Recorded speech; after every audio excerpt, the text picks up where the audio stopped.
My name is Swami Devaki, and this is Dr. Michelle, who's with me this morning. And to those of you online, a warm welcome to you as well. So I'll be reading from Rays of the One Light. These are weekly commentaries on the Bible and the Bhagavad Gita, written by Swami Kriyananda.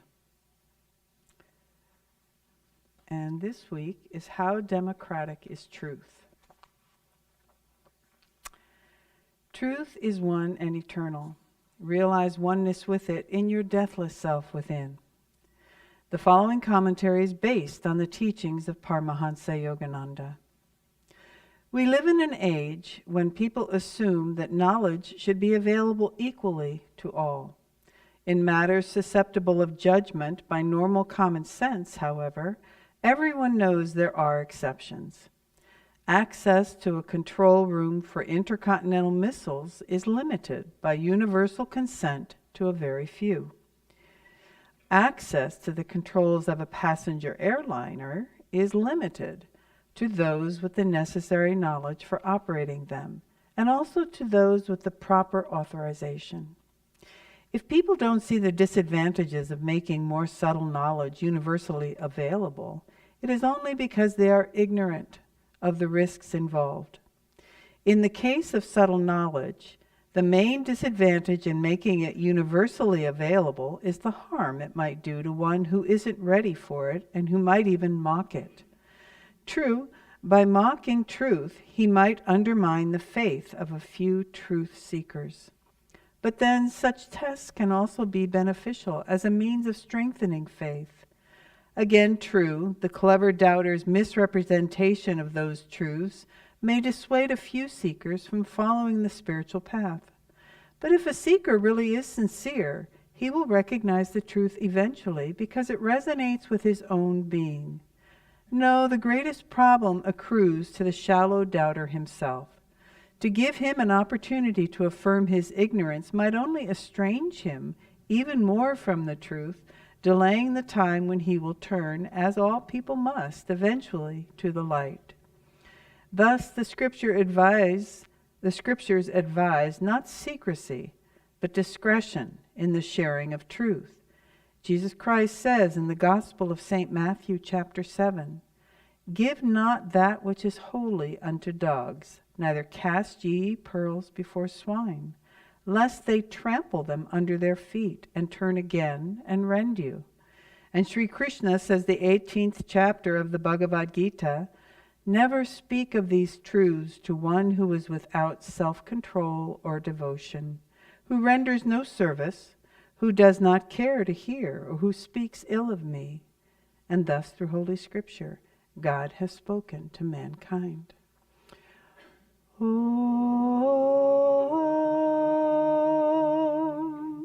Om, Om.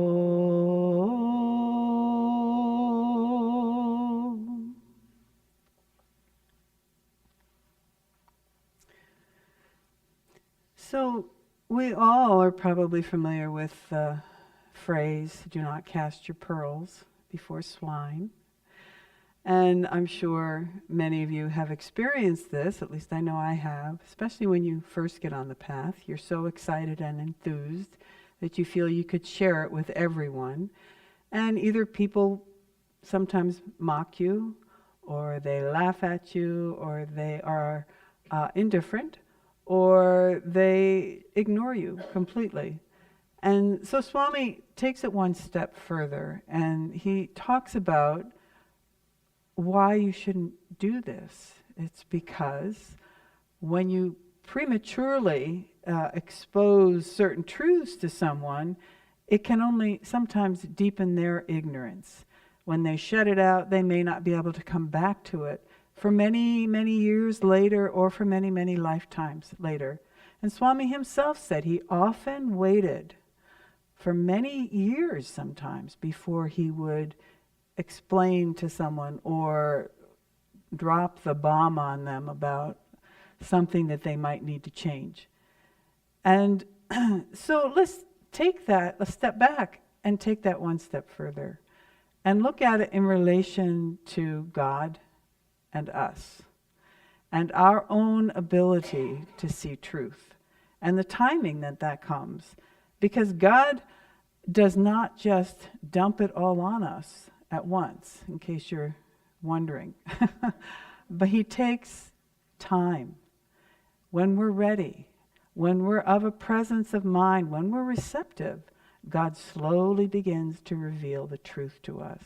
It's not a one-step process. And so there are ways that we can make ourselves more readily available for this, which is, number one, Yogananda talked about, or he told a story in Mejda. When he was a little boy, Mejda was the name that he was given as a little boy. And he decided he wanted to go to see some wrestlers.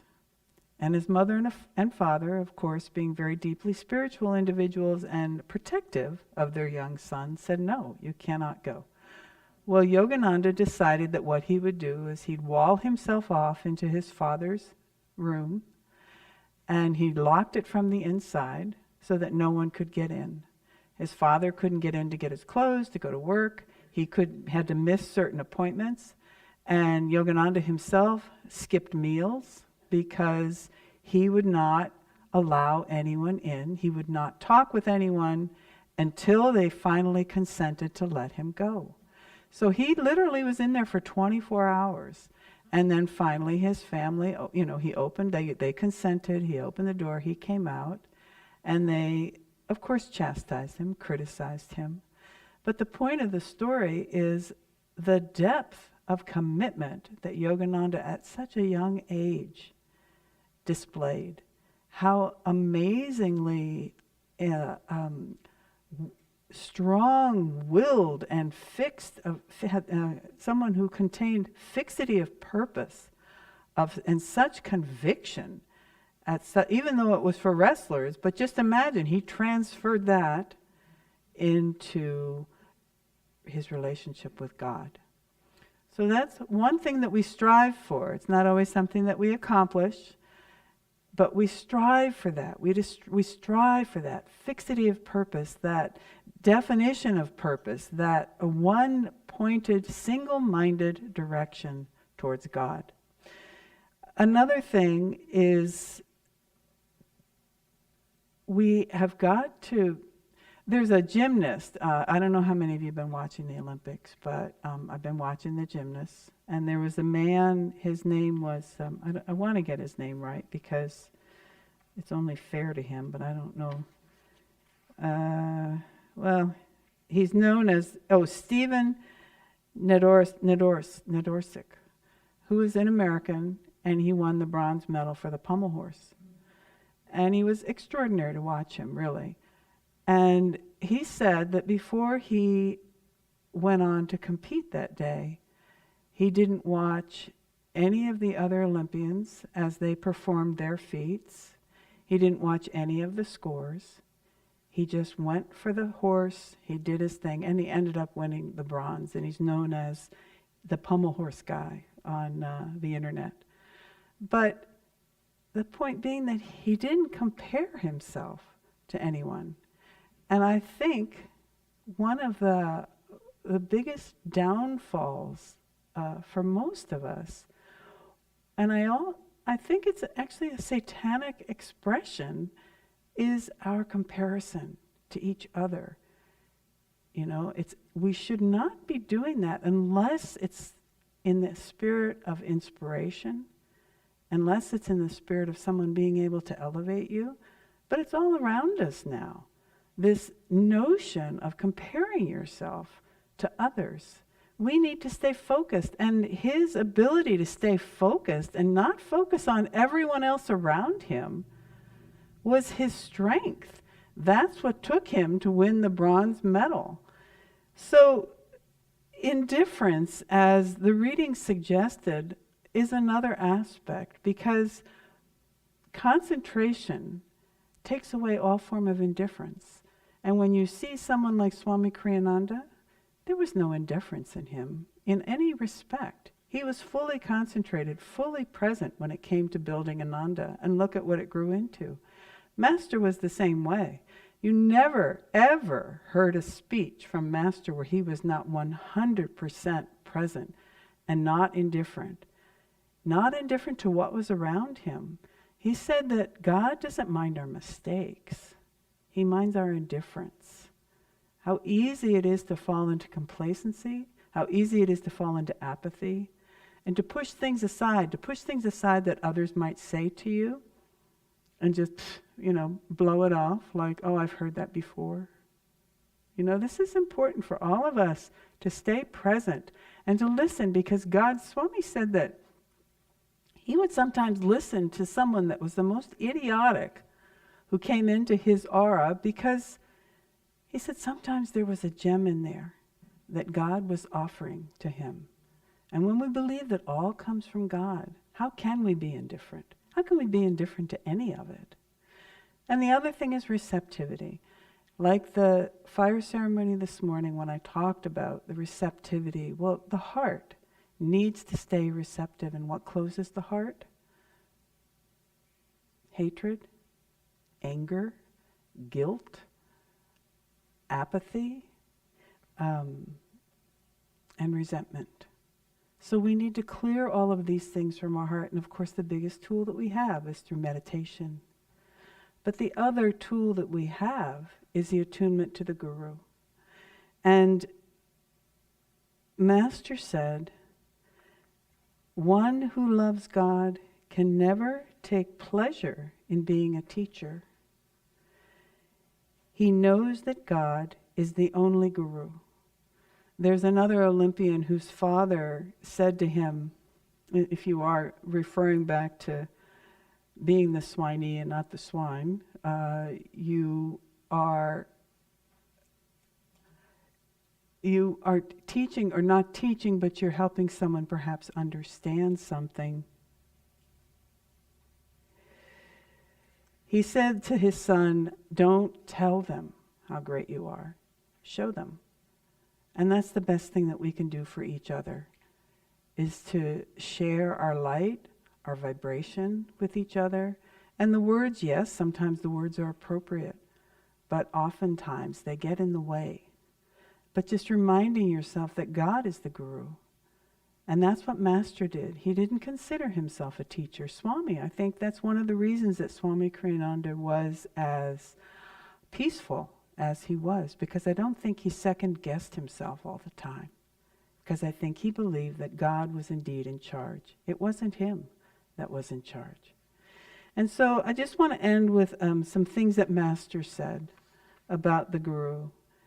And he said, to the world, God speaks only through his enlightened devotees. And therefore the wisest of all actions is to tune in with the will of the Guru, who is sent to you by the Lord as a response to your soul's desire. And when there is a little spiritual desire, the Lord sends books and teachers to further inspire you. And when your desire is stronger, he sends a real Guru. Understand this truth. By surrendering thyself to the Guru, by questioning the Guru and thine inner perception, and by service to the Guru, the sages who have attained supreme wisdom will be thy teachers. And there are teachers who expect their followers to be always at their beck and call, ready to obey instantly. And if they don't, the teacher becomes angry. But a spiritual teacher who knows God and is truly a Guru never thinks of himself as a teacher at all. He beholds God's presence in everyone and feels no resentment if some students disregard his wishes. The Hindu scriptures say that those who tune in with the wisdom of a true Guru make it possible for the Guru to help them. Comprehending that the wisdom from a Guru, O Arjuna, will not again fall into delusion. And the friendship that exists between the Guru and the disciple is eternal. And there is complete surrender. There's no compulsion when the disciple accepts the Guru's training. And human friendship is only selfish when a person ceases to be useful to us. Isn't that an interesting thought? only when he ceases to be useful to us and we lose our love for him. And this is the defect of human love.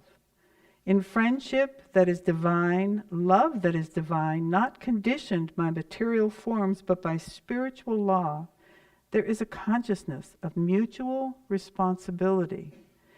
When you try to understand a person, it is easy to please him. But when you don't try to understand, it is impossible to keep harmony. I can get along with strangers, but I can best help those who tune into me. And I never would want to hurt anyone. I like to please all, not by sanctioning their wrong desires, but by encouraging them in the right aspirations, that they may really live in the consciousness of God. The world may forsake me, but God, he forsakes me never.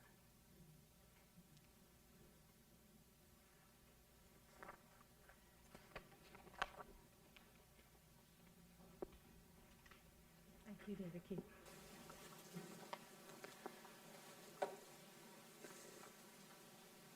Every week we read an affirmation. Good morning, friends. Try to share this morning with you. Every week we read an affirmations from Swami Kriyananda's book, and oftentimes afterward we don't do much else with it. But I just want to say that every one of the qualities in that book has tremendous potential to be an asset to us on our spiritual path. And it's not uncommon that I will open up the book and go to a specific one or another because there's something that I recognize in myself that I need to work on. And there's always insight and inspiration in that book.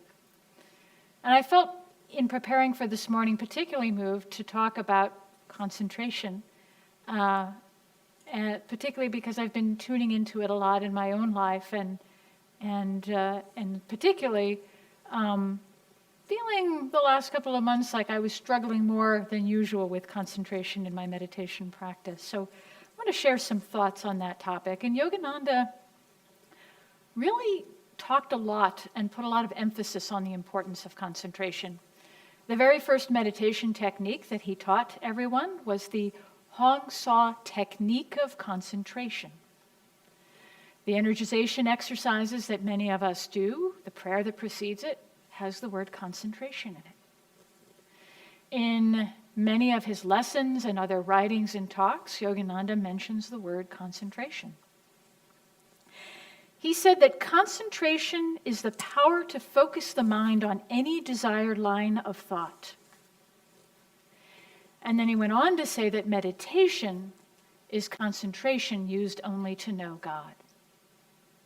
So concentration can help us in our meditation, and it can help us to know God. And, Yogananda, of course, was a very practical spiritual teacher, and he recognized that concentration is important for any success in any endeavor in human life, whether you're a great Olympian athlete or a musician or you want to be successful in business. But he also emphasized that it's also important for one's spiritual life.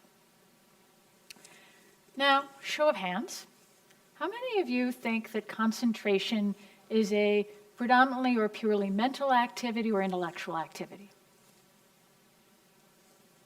Oh, good. Most of you are smarter than I was. That's what I would have said until recently.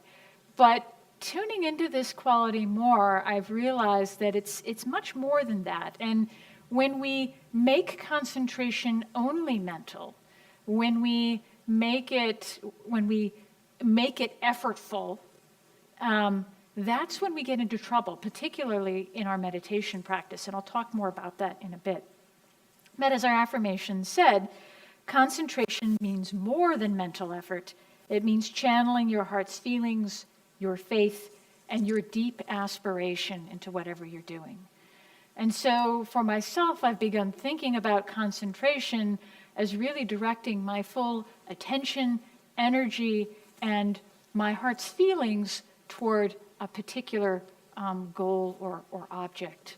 And when we're doing that in our day-to-day activities, when we really become immersed in that and absorbed in that, we enter sort of the zone, or what's known as a flow state. And this is some work that a psychologist, Mihai Csikszentmihalyi, really explored and developed. And if you think about it, it's really sort of what we're trying to do in meditation, but in a much sort of lower level. So I want to talk about 4 tools that can help us with developing and deepening concentration. And the first one is pranayama. Yogananda said, attaining calm breath by proper breathing exercises, one can achieve great concentration. And of course, when we're restless, when we're agitated, it's hard to concentrate. And there are a number of yogic breathing techniques, pranayama tools, that by doing particular things with the breath, it helps control our energy, it helps calm and focus our awareness, and helps us to concentrate. The second tool for concentration I want to talk about is practice. This is a learned skill. It's not that you're either born with it or you're not. You can develop and grow this over the course of your life.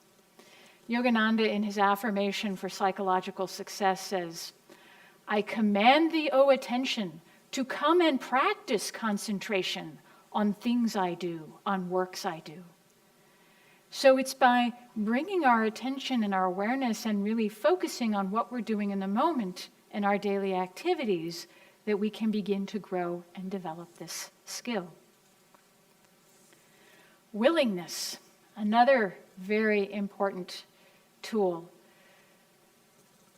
It's focused attention with interest, but without tension, without strain, as our reading said this morning. There's a story from Swami Kriyananda's life when he was a monk at Mount Washington early in his days there. And he was not getting the results with meditation that he wanted. And he came to Yogananda and he said, I'm trying and I'm not going as deep as I want. Am I not trying hard enough? And Yogananda said, you're trying too hard. That when we try too hard, when it's too effortful, there's strain, there's nervous energy there, and that actually holds us back. And Yogananda said that in the beginning, it's actually helpful to emphasize relaxation. But of course, not collapsing. We got to keep the energy there. So that's why Swami Kriyananda describes it as relaxing upward. And then the fourth tool that I want to suggest here is uplifted feeling. Awe, reverence, wonder, devotion, all of these qualities help focus our awareness on whatever it is that we're concentrating on. In chapter 28 of Autobiography of a Yogi, Yogananda tells the story of looking for the reincarnated soul of his student Kashi. Kashi died in his youth, and before he died, he begged Yogananda, you have to come find me and bring me back to the spiritual path when I reincarnate. And so Yogananda, in a short little passage, describes how he went about doing this. And he said,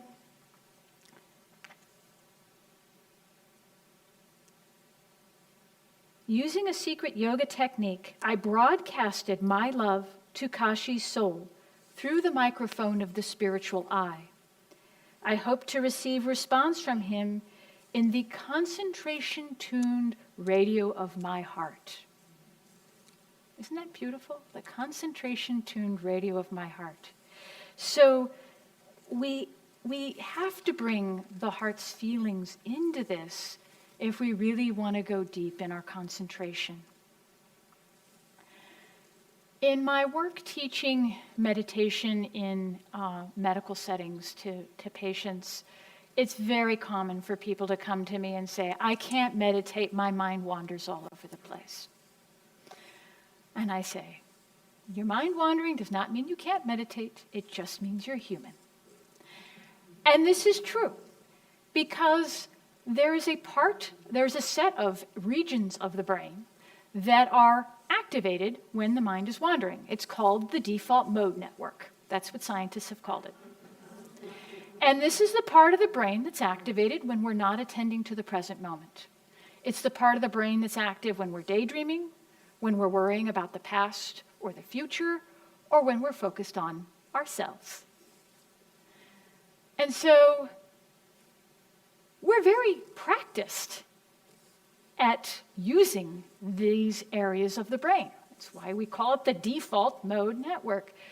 So we need to give ourselves a little grace around this and recognize that we're not just going to be able to turn off our minds like light switches or have that instant focus. We have to practice at it, and we have to have the right set of expectations around it. And, I have patients with ADHD, and they're like, I can't concentrate. Meditation is not for me. And it's true, people with ADHD have decreased activation of the prefrontal cortex, and that's why it's harder for them to concentrate. But meditation has been shown to help to enhance concentration and attention and executive function, not only in so-called normal people, but also in people who struggle with ADHD. It just takes time and practice. And I forgot to say, meditation also helps with decreasing activation of the default mode network as well. And more experienced meditators are more adept at doing that. So how does this all relate to meditation? Because ultimately we want to develop concentration so we can use it for meditation and to know God, right? And I want to talk briefly here, and I'll use Hong Sau as an example. If you're not familiar with the Hong Sau technique, I encourage you to sign up for the Meditation 1 class that Nice Swami Suryadas and Chandi will be teaching starting this Wednesday. But this is also some general principles that are relevant to Kriya, to any meditation technique, really. You'll recall that the Hong Sau technique, for those of you who know it, starts with 2 preparatory exercises. They're essentially pranayama exercises. They are very helpful for bringing energy in, for helping to release physical tension, and to calm and interiorize the awareness. And these are all things that we need to concentrate. We then go into the first phase of the practice, which is the concentration phase, where we're focusing on mental repetition of the mantra and watching the breath in the nasal passages. And then after that, the expansion phase, where we release the technique and we're sitting in the silence and really tuning into the experience and whatever uplifted feeling that we are experiencing, whether that's peace, calmness, love, joy, whatever. But what I would suggest and offer is that even before getting to the expansion phase, once you've gotten yourself established in the technique, really go into the experience of what is going on. Really sensitively tune into the awareness of the air in the nasal passages, fanning the spiritual eye. Feel devotion as you offer the breath up. And really go into that even before you get to the expansion phase per se. And I've been experimenting with this in my Kriya practice a lot as well lately, and finding that tuning into that experience, to the feeling, uplifted feeling, is extremely helpful for me to stay more focused. Because where we get into trouble with meditation, where we find challenges with it, is if it becomes all mental or too routine or too dry. And tuning into the experience and the feeling helps to keep it fresh, helps to keep us engaged, helps to keep it ever new.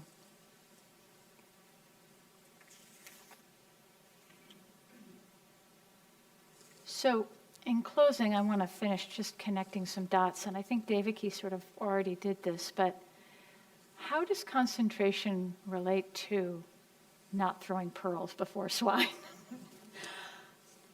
When I first read these two readings for this morning, I went, huh? What were you thinking, Swami?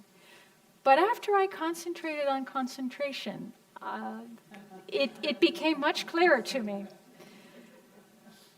I think, what Jesus is saying in that passage is that there are some people who, because of the level or quality of their consciousness, are just not going to be able to receive deep spiritual truths. And as Devaki talked about, it's not helpful and even harmful to try to actively do that. In the passage from the Gita, Krishna is talking about some of the qualities that are necessary for us to receive and perceive spiritual truth. And although he doesn't mention concentration per se in there, I think that Swami paired this affirmation with this reading because he was saying, yeah, if you want to perceive spiritual truth, you have to be able to concentrate. And there's this lovely passage from Whispers from Eternity in a section called Hints to the Reader that Yogananda wrote. The ocean cannot be received in a cup unless the cup is made as large as the ocean. Likewise, the cup of human concentration and human faculties must be enlarged in order to comprehend God. So, my friends, I encourage you, as Yogananda encouraged all of us, to come and practice concentration on things you do, on works you do. And I think you will find that it will enrich your day-to-day experience as well as your spiritual life.